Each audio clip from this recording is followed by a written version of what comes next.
പരിശുദ്ധാത്മാവ് നമ്മളെ യേശുവിനെ കുറിച്ചുള്ള പരിജ്ഞാനത്തിൽ വളർത്തും.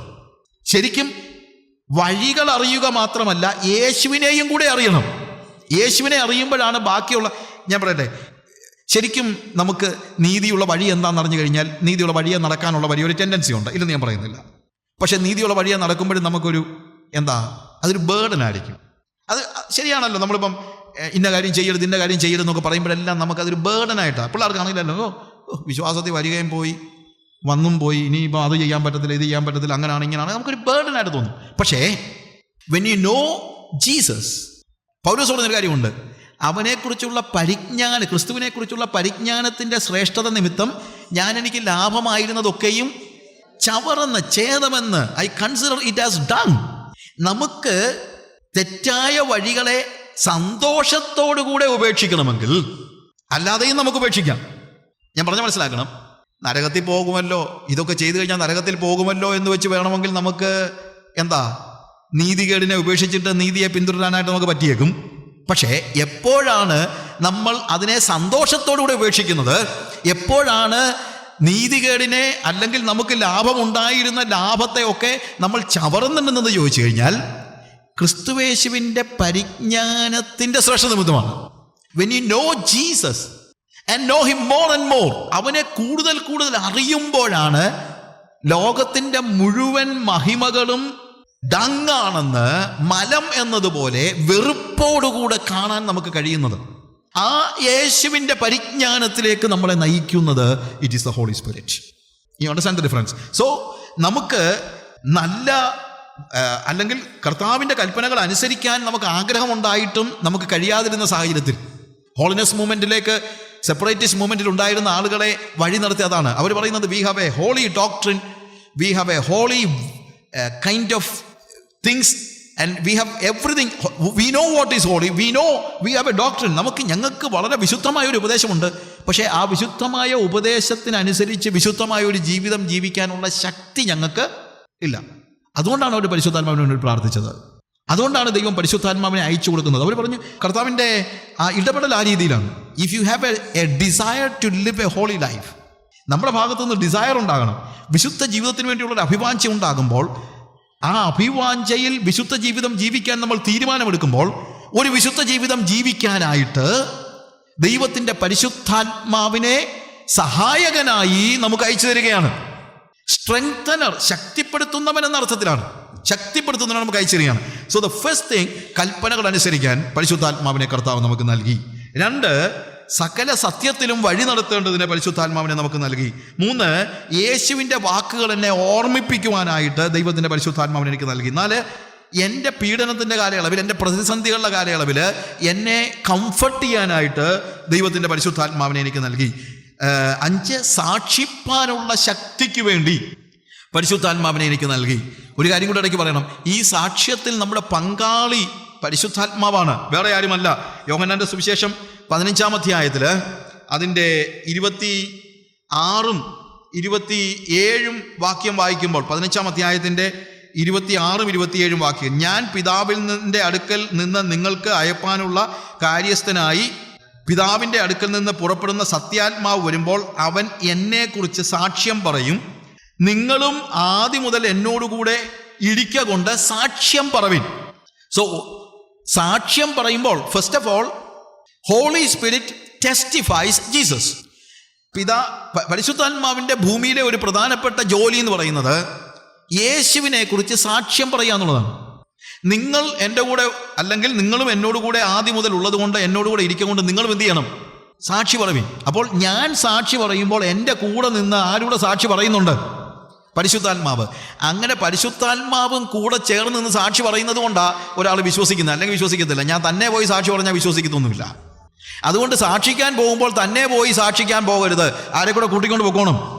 പരിശുദ്ധാത്മാവിനെ കൂടെ കൂട്ടിക്കൊണ്ട് പൊക്കോണം. ഇല്ലെങ്കിൽ നമ്മൾ വെറുതെ ഫ്യൂട്ടൈലാണ്. നമ്മൾ സയൻസും ഒക്കെ പറഞ്ഞുകൊണ്ടൊക്കെ ഇരിക്കും. ഇപ്പോഴത്തെ ഒരു വലിയൊരു പ്രശ്നമാണല്ലോ, നമ്മളങ്ങ് സയൻറ്റിഫിക് ആയിട്ടെല്ലാം അങ്ങ് പ്രൂവ് ചെയ്യാനൊക്കെ നോക്കും. പക്ഷേ നമ്മൾ പ്രൂവ് ചെയ്താൽ നമ്മൾ അവൻ്റെ മൈൻഡിനെ മാത്രമേ സ്പർശിക്കുന്നുള്ളൂ. ആത്മാവിനെ സ്പർശിക്കണമെങ്കിൽ ആര് കൂടെ ഉണ്ടായിരിക്കണം? പരിശുദ്ധാത്മാവ് ഉണ്ടായിരിക്കണം. ആത്മാവിൽ, മൈൻഡിൽ നമുക്കുണ്ടാകുന്നത് ഒരു കൺക്ലൂഷനാണ്. ആത്മാവിലാണ് നമുക്ക് കൺവിക്ഷൻ ഉണ്ടാകുന്നത്.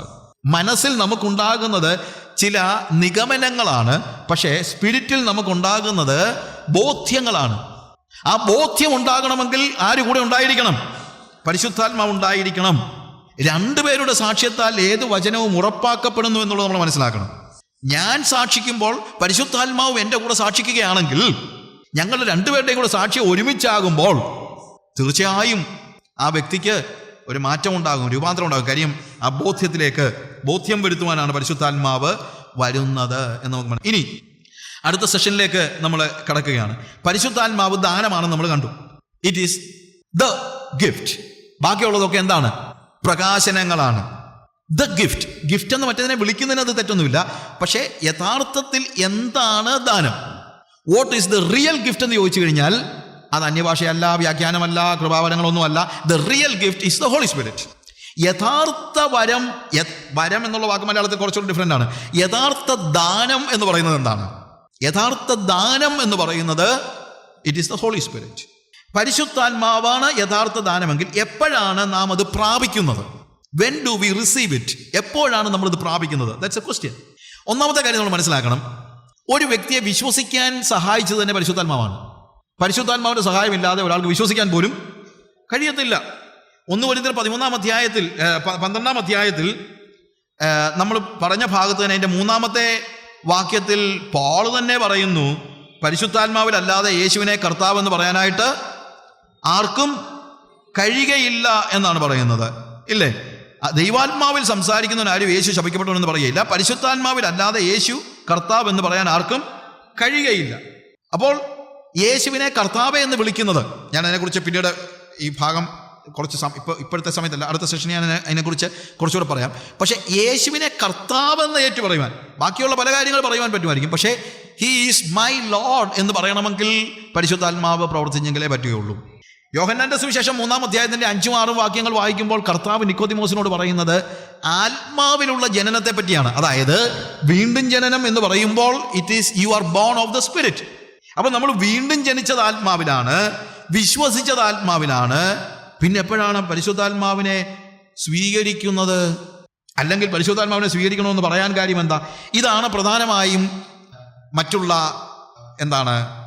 സമുദായ ആൾക്കാർ നമ്മളോട് ചോദിക്കുന്ന ഒരു ചോദ്യം. ഞങ്ങൾ വീണ്ടും ജനിച്ച പിന്നെ എങ്ങനെ പരിശുദ്ധാത്മാവിനെ സ്വീകരിക്കണമെന്നൊക്കെ പറയുമ്പോഴത്തേക്ക് ആൾക്കാർ ചോദിക്കും, പിന്നെ ഞങ്ങൾ എങ്ങനെ വീണ്ടും ജനിച്ചത്? ഞങ്ങൾ വിശ്വസിച്ചത് തന്നെ പരിശുദ്ധാത്മാവിലല്ലേ ഞങ്ങൾ വിശ്വസിച്ചത്? ഞങ്ങൾ വീണ്ടും ജനിച്ചത് പരിശുദ്ധാത്മാവിലല്ലേ, പിന്നെ നിങ്ങളെന്തോ ഈ പരിശുദ്ധാത്മാവിനെ സ്വീകരിക്കണം എന്ന് പറയാൻ കാര്യം? That's A real question. അപ്പോൾ അങ്ങനെ ചോദിക്കുന്നത് തന്നെ തെറ്റാണെന്നുള്ള രീതിയിലാണ് പലപ്പോഴും ആളുകളുടെ ഇടപെടൽ. ഒരു ചൂടായെന്ന് വരും, ഇല്ലേ? പക്ഷേ വിശ്വസിക്കുന്നവനും പരിശുദ്ധാത്മാവിനെ സ്വീകരിക്കണമെന്നുള്ളതിൻ്റെ ഏറ്റവും വലിയ തെളിവാണ് അപ്പോസ്തല പ്രവൃത്തി 19-ാം അധ്യായത്തിൻ്റെ 1-2 വാക്യങ്ങളിൽ പൗലോസ് കൊരിന്തിലിരിക്കുമ്പോൾ പൗലോസ് എഫേസോസിലൂടെ സഞ്ചരിച്ച് ഉൾപ്രദേശങ്ങളിലൂടെ സഞ്ചരിച്ച് എഫേസോസിൽ എത്തിയപ്പോൾ ചില ശിഷ്യന്മാരെ കണ്ടു. കണ്ടതാരെയാണ്? ശിഷ്യന്മാരെയാണ് കണ്ടത്. ശിഷ്യന്മാരെ കണ്ടു കഴിഞ്ഞപ്പോൾ പൗലോസ് ചോദിക്കുകയാണ്, നിങ്ങൾ വിശ്വസിച്ചിട്ട് പരിശുദ്ധാത്മാവിനെ സ്വീകരിച്ചുവോ? അപ്പോൾ അവർ ശരിക്കും നമ്മൾ യോഹന്നാന്റെ സ്നാനമേ സ്വീകരിച്ചിട്ടുള്ളൂ, അതൊക്കെ ശരിയാണ്. അവർ ശരിക്കും പറഞ്ഞു കഴിഞ്ഞാൽ യേശു ക്രിസ്തുവിനെ കുറിച്ചുള്ള ഉപദേശങ്ങളിലെ പരിപൂർണത പ്രാപിച്ചവരല്ല, ഒക്കെ ശരിയാണ്. പക്ഷെ എന്നാലും പോൾ ചോദിച്ച ചോദ്യം എന്താണ് നിങ്ങൾ നോക്കണം. നിങ്ങൾ വിശ്വസിച്ചപ്പോൾ പരിശുദ്ധാത്മാവിനെ സ്വീകരിച്ചോ എന്നല്ല ചോദിച്ചത്, നിങ്ങൾ വിശ്വസിച്ചിട്ട് നിങ്ങൾ പരിശുദ്ധാത്മാവിനെ പ്രാപിച്ചുവോ, സ്വീകരിച്ചുവോ? അപ്പോൾ അങ്ങനെ ഒരു ചോദ്യം ചോദിച്ച ഉടനെ ആൾക്കാരങ്ങ് ചൂടാകേണ്ട കാര്യമൊന്നുമില്ല. അവര് യോഹന്നാൻ മുഖാന്തിരം അവർ യോഹന്നാന്റെ ശിഷ്യന്മാരായിരുന്നു പറയുമ്പോഴത്തേക്ക് അവർക്ക് യേശുവിനെ അറിയാൻ വയ്യ എന്നല്ല അതിൻ്റെ അർത്ഥം. അവർ പറയുന്ന വാക്ക് തന്നെ, അവർ പറയുന്നത് തന്നെ അതാണ്. ഞങ്ങളോട് യോഹന്നാൻ പറഞ്ഞു യേശുവാണ് യഥാർത്ഥ ലോകത്തിൻ്റെ രക്ഷകൻ എന്ന് പറഞ്ഞു. അങ്ങനെ ഞങ്ങൾ യേശുവിൻ്റെ ശിഷ്യന്മാരായതാണ്. അവർ വേറൊരു സ്നാനം സ്വീകരിച്ചിരുന്നില്ല എന്നുള്ളത് ശരിയാണ്. പക്ഷേ അവർ യോഹന്നാനിലൂടെ യേശുവിൻ്റെ ശിഷ്യന്മാരായവരാണ്. ഇപ്പോൾ അവർ യോഹന്നാന്റെ ശിഷ്യന്മാരല്ല, യേശുവിൻ്റെ ശിഷ്യന്മാരാണ്. പക്ഷേ അവർക്ക് പരിശുദ്ധാത്മാവിനെ കുറിച്ചുള്ള കൃത്യമായ ധാരണയോ അറിവോ ഇല്ലാതിരുന്നത് കൊണ്ട് പൗലോസ് അവരോട് ചോദിക്കുകയാണ്, നിങ്ങൾ വിശ്വസിച്ചിട്ട് പരിശുദ്ധാത്മാവിനെ പ്രാപിച്ചുവോ?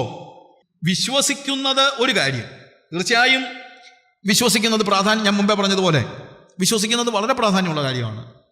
അപ്പം സമുദായക്കാരോട് പറയുമ്പോഴത്തേക്ക് അവർ നിങ്ങൾ ജാതികളുടെ ഇടയ്ക്ക് പോയി പറ, ഞങ്ങളുടെ അടുത്ത് എന്തിനാ വന്ന് പറയുന്നത്? ജാതികളുടെ അടുത്ത് പോയി നിങ്ങൾ സംസാരിക്കും. ഞങ്ങളൊക്കെ പെന്തിക്കോസ്തുകാരുടെ ഏറ്റവും വലിയ പ്രശ്നം അതാണ്, അവർ ജാതികളുടെ അടുത്തല്ല പോകുന്നത്, ഞങ്ങളുടെ അടുത്ത് വരുന്നു. പ്രിയമുള്ളവരെ, ജാതികളുടെ അടുത്ത് നമ്മൾ തീർച്ചയായിട്ടും പോകണം. പക്ഷേ വിശ്വാസത്തിൻ്റെ ഏത് ലെവലിൽ നിൽക്കുന്ന ആളെയും അതിനപ്പുറത്തെ തലത്തിലേക്ക് നയിക്കാനുള്ള ഉത്തരവാദിത്വം ഒരു ക്രിസ്ത്യാനിക്കുണ്ട്. നമ്മൾ ഒരു സമുദായക്കാരൻ്റെ അടുത്ത് നിങ്ങൾ ജാതികളാണെന്ന് പറഞ്ഞല്ല ചെല്ലേണ്ടത്. അവരൊരു പക്ഷേ വിശ്വസിച്ചവരായിരിക്കാം, പക്ഷേ വിശ്വാസത്തിൻ്റെ അടുത്ത തലത്തിലേക്ക് അത് പെന്തിക്കോസ്തുകാരനെയും ഉണ്ട്. ഞാൻ പറഞ്ഞാൽ മനസ്സിലാക്കണം. പെന്തിക്കോസ്തുകാരനെയും വിശ്വാസത്തിൻ്റെ അടുത്ത തലത്തിലേക്ക് വളർത്തുവാനുള്ള ഉത്തരവാദിത്വം ഒരു യഥാർത്ഥ സഹോദരന് ഉണ്ട്. കാര്യം എല്ലാവരും വിശ്വസിച്ച് എല്ലാവരും ഒരു ദിവസം കൊണ്ടോ ഒരു മാസം കൊണ്ടോ ഒരു ആണ്ട് കൊണ്ടോ എന്തുണ്ടാകുന്നില്ല. ഒരു വിശ്വാസി അറിഞ്ഞിരിക്കേണ്ട സകല കാര്യങ്ങളും പഠിച്ചു എന്നർത്ഥമില്ല. അതുകൊണ്ട് ആ വിശ്വസിച്ച ഒരു വ്യക്തി പരിശുദ്ധാത്മാവിനെ വിശ്വസിച്ച ഒരു വ്യക്തി തീർച്ചയായിട്ടും പരിശുദ്ധാത്മാവിനെ അറിയാത്തവരല്ല. അവൻ വീണ്ടും ജനിച്ച ഒരു വ്യക്തി പരിശുദ്ധാത്മാവിൽ തന്നെയാണ് ജനിച്ചത്. അതുകൊണ്ട് അവർ പരിശുദ്ധാത്മാവ് ഇല്ലാത്തവരാണെന്നല്ല അതിൻ്റെ അർത്ഥം. ജോൺ സ്റ്റോട്ട് പറഞ്ഞൊരു വാചകമുണ്ട്, Holy Spirit is my birthright. പരിശുദ്ധാത്മാവിൻ്റെ ജന്മാവകാശമാണ്. ശരിയാണ്, സമ്മതിച്ചു. പക്ഷേ ഈ ജനിച്ച എല്ലാ പുത്രന്മാർക്കും പരിശുദ്ധാത്മാവ് ജന്മാവകാശമാണ്. കാര്യം ദൈവം അവൻ്റെ പിതാവാണ്. എന്നാൽ തൊട്ടിലിൽ കിടക്കുന്ന ഒരു ശിശു അവൻ്റെ ജന്മാവകാശം എക്സസൈസ് ചെയ്യുന്നില്ല. പരിശുദ്ധാത്മാവ് ജന്മാവകാശമാണ്, പക്ഷേ പരിശുദ്ധാത്മാവിനെ പരിശീലിക്കുന്നില്ല. അല്ലെങ്കിൽ പരിശീലിക്കുക എന്നുള്ളതല്ലല്ലോ, എക്സസൈസ് ചെയ്യുന്നില്ല, അല്ലെങ്കിൽ ഉപയോഗിക്കുന്നില്ല. അതാണ് ഇതിനകത്തെ പ്രശ്നം എന്ന് പറയുന്നത്. വീണ്ടും ജനിച്ച പല ആളുകളും ഹോളി സ്പിരിറ്റിനെ കുറിച്ചുള്ള ധാരണയോ അറിവോ ഉള്ളവരോ ഹോളി സ്പിരിറ്റിലുള്ള ഒരു ജീവിതം ജീവിക്കുന്നവരോ അല്ല. അത് വിശ്വാസികളിൽ പോലും, വിശ്വാസികളിൽ തന്നെ വീണ്ടും ജനിച്ച ആളുകളിൽ എത്ര പേരുണ്ട് ആത്മാവിൽ ജീവിക്കുന്നവർ? വളരെ ചുരുക്കം ആൾക്കാരേ ഉള്ളൂ. അതിൻ്റെ അർത്ഥം അവർ വീണ്ടും ജനിച്ചവരല്ലെന്നല്ല. അവർ വീണ്ടും ജനിച്ചവരായിരിക്കാം, പക്ഷേ വീണ്ടും ജനിച്ചവരും പരിശുദ്ധാത്മ നിറവ് പ്രാപിച്ച് ആത്മാവിൽ ജീവിക്കേണ്ടത് ആവശ്യമാണ്. ഒരു ശിശു അവൻ്റെ ജന്മാവകാശത്തെക്കുറിച്ച് പോലും ഇഗ്നറൻ്റ് ആണ്. എഫേസ്യ ലേഖനം 1-ാം അധ്യായത്തിൻ്റെ 17-18 വാക്യങ്ങൾ വായിക്കുമ്പോൾ നിങ്ങൾക്കറിയാമല്ലോ, പൗലോസിൻ്റെ ഒരു പ്രാർത്ഥനയാണ് എഫേസ്യയിലെ വിശ്വാസികളെ കുറിച്ച്. നിങ്ങൾ ജ്ഞാനത്തിൻ്റെയും പരിജ്ഞാനത്തിൻ്റെയും ആത്മാവ് പ്രാപിച്ചിട്ട് ദൈവത്തിന് നിങ്ങളെ വിളിയാലുള്ള ആശ ഇന്നതെന്നും വിശ്വസിക്കുന്ന നിങ്ങളിൽ വ്യാപരിക്കുന്ന അവൻ്റെ ശക്തിയുടെ അളവറ്റ വലിപ്പം ഇന്നതെന്നും തിരിച്ചറിയണമെന്ന് ഞാൻ പ്രാർത്ഥിക്കുന്നു. ആര്? എഫേസോസിലെ വിശ്വാസികൾ. അപ്പോൾ നമ്മിൽ വ്യാപരിക്കുന്ന ശക്തിയുടെ അളവറ്റ വലിപ്പം നമ്മൾ അറിഞ്ഞാലല്ലാതെ നമുക്ക് എന്ത് ചെയ്യാൻ പറ്റുള്ളൂ? അത് എക്സസൈസ് ചെയ്യാനായിട്ട് പറ്റുള്ളൂ. ജന്മാവകാശം ഒരു കുഞ്ഞിൽ വലിയ വ്യത്യാസമൊന്നും ഉണ്ടാക്കണമെന്നില്ല. ഒരു കുഞ്ഞ് വളരുന്ന അതിൻ്റെ ഏറ്റവും ചെറിയ ഒരു ക്രെഡിലിൽ കിടക്കുന്ന ഒരു കുട്ടി, അത് എത്ര വലിയ ധനികൻ്റെ ആണെന്ന് പറഞ്ഞാലും എത്ര ദരിദ്രൻ്റെ ആണെന്ന് പറഞ്ഞാലും അതിൻ്റെ ലൈഫിന് ഈ പറയുന്ന വലിയ വ്യത്യാസമൊന്നും ഉണ്ടാകണമെന്നില്ല. അത് അറിയുന്നില്ല, അത് ആരുടെ മകനാണെന്ന് പോലും ശരിക്കും അറിയുന്നില്ല. അതിൻ്റെ പിതൃത്വമോ പുത്രത്വമോ ഒന്നും ഞാൻ ചോദ്യം ചെയ്യുന്നില്ല. പക്ഷേ അത് തിരിച്ചറിയുമ്പോൾ ഉണ്ടാകുന്ന ഒരു വലിയ വ്യത്യാസം. തൊട്ടിലിൽ കിടക്കുന്ന ശിശു അപ്പൻ്റെ സ്വത്തിൻ്റെ അവകാശിയാണെന്ന് പറഞ്ഞിട്ട് കാര്യമില്ല. ഒരു പക്ഷേ അവൻ്റെ പേരിൽ അപ്പൻ അധികാരപത്രം എഴുതി ബാങ്കിൻ്റെ ലോക്കറി വെച്ച് കാണും. അതും ഇവൻ്റെ ജീവിതത്തിന് വ്യത്യാസം ഉണ്ടാക്കുന്നില്ല. അതവൻ ഉപയോഗിക്കുന്നില്ലെങ്കിൽ, അത് ഉപയോഗിക്കണമെങ്കിൽ ആ സ്വത്ത് അവൻ സ്വീകരിക്കണം. അവന് ഓൾറെഡി ഉള്ള സ്വത്താണ്, പക്ഷെ ആ ഉള്ള സ്വത്ത് തന്നെ അവൻ എന്ത് ചെയ്യണം? റിസീവ് ചെയ്യണം.